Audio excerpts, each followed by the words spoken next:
புதுடெல்லி அரசியல் வட்டாரத்திலிருந்து பல மாறுபட்ட தகவல்கள் வந்த வண்ணம் உள்ளன. அதில் குறிப்பாக ஒரு சில தகவல்கள் தெலுங்கு தேச தலைவர் சந்திரபாபு நாயுடுவும் பீகாரின் நிதிஷ்குமாரும் நரேந்திர மோடிக்கு பதிலாக வேறு ஒருவரை பிரதமராக பாஜக அறிவிக்க வேண்டும் என்று வலியுறுத்துவதாக தகவல்கள் சொல்லுகின்றன. இப்படி இருக்கும் பட்சத்தில் நிதின் கட்கரிக்கு அந்த வாய்ப்பு போகலாம் என்று சொல்லப்படுகிறது.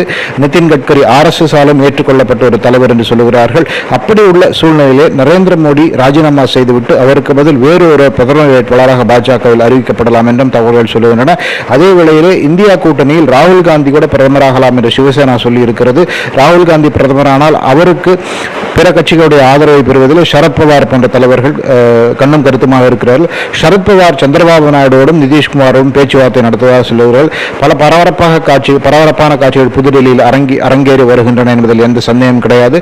பொறுத்திருந்து பார்க்க வேண்டும். மீண்டும் மோடி ஆட்சி அமையுமா என்று பொறுத்திருந்து பார்ப்போம்.